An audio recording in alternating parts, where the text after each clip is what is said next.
I've had the Moto X for 3 days, and in this episode of the Moto X 30-Day Challenge, we're talking about first impressions. It hasn't been long enough to get battery results yet or certain things that you want to see, but what I'm telling you are some of the things I love and hate right out of the box about Motorola's newest flagship device. I'm Aaron Baker from PhoneDog.com. This is the Moto X Challenge. I'm 3 days in with the Moto X as part of my 30-day challenge, and I want to first highlight the build quality of this device. Now, it's important to point out this is a first impressions video. Haven't had enough time to test battery and things like that, but I'm going to go over some of the pros and cons that I see so far after having this device for 72 hours. First of all, the build quality. I've gotten a lot of questions on Twitter about that. Really like the way this thing feels in the hand. If you notice, it is a curved device. Pardon the focus issues right there, drift issues with the camera, but you can see very curved on the back. It fits well in the hand.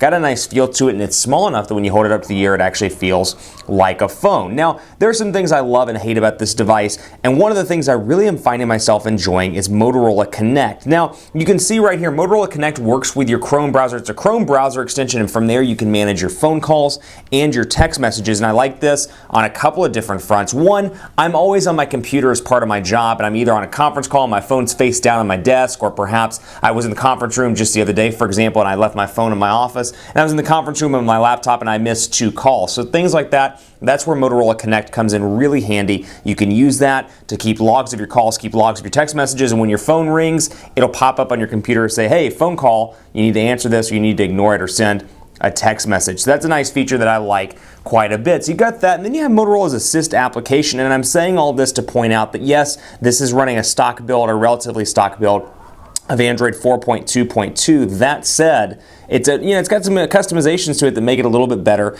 than stock Android. You know my argument with stock Android. I'm not going to rehash it, at least in this video, but Motorola has brought some really interesting things to the table. So while I'm always a fan of the software value adds, there are some hidden ones in here. So don't let the look of stock Android scare you away if you're a fan of Sense or TouchWiz. You've got stuff like Assist, which I find particularly useful. There's driving mode, which I can do talk to me and resume music play. I have meeting and sleeping as well. So for example, I can set sleeping or turn sleeping on and can say, you know what, keep my phone quiet while I sleep from 11 p.m. to 6 a.m. and you can see it lit up and now it's colored, which means it's active and ready to go. Now, you notice Google's influence on this device in a lot of different places too. When you activate certain features, for example, you can see it in play. That no, I don't want to do it, or yes, I'm in feature you see on Google Now is all across the board here. And unfortunately, I've activated all the stuff on the device, so I can't really show you what I'm talking about. But active notifications, for example, let's say maybe, let's see if I can find like more now let's see if I can do manage notification types. Unfortunately, I'm having a hard time finding one of these because I've activated pretty much everything on the device, but you know what I'm talking about with that italicized text where it says no or yes, I'm in,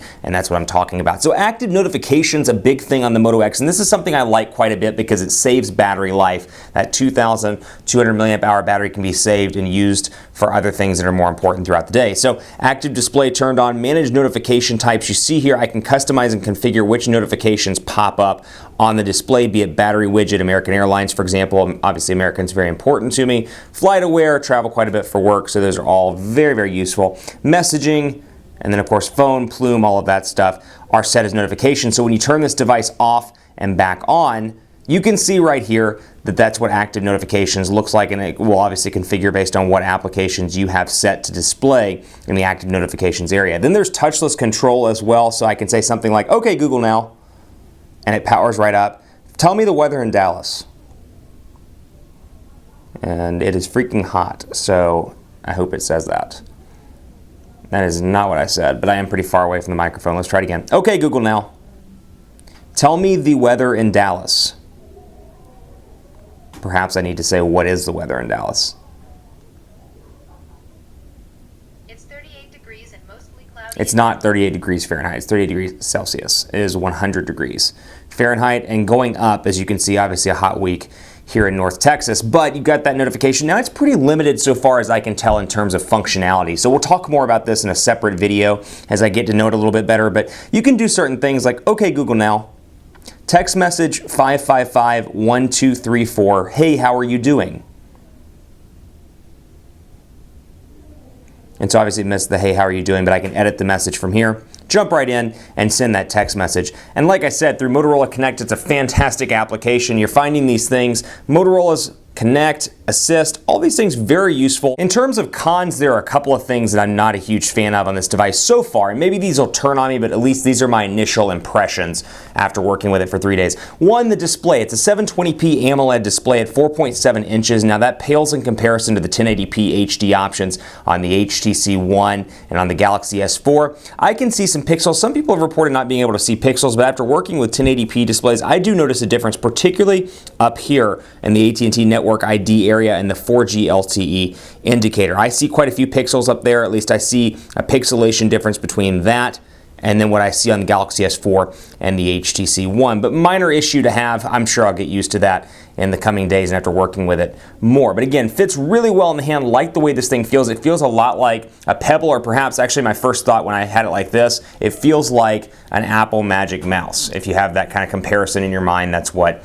it feels like. So keep it locked on PhoneDog.com. We'll talk more about the camera and your questions will be answered. Hit me up on Twitter with what you want to see in future videos. Now, obviously, I plan these videos out over the course of 4 weeks and plan them usually around a central theme, but hit me up on Twitter, and when I get to your particular theme, battery life, for example, or display, I'll do my best to answer your question. It's PhoneDog_Aaron on Twitter. It's Facebook at facebook.com/HiAaronBaker, and it's Google Plus as well at gplus.to/PhoneDog. Keep it locked for more on PhoneDog.com with the Moto X as I continue through this 30-day challenge. I'll see you next time.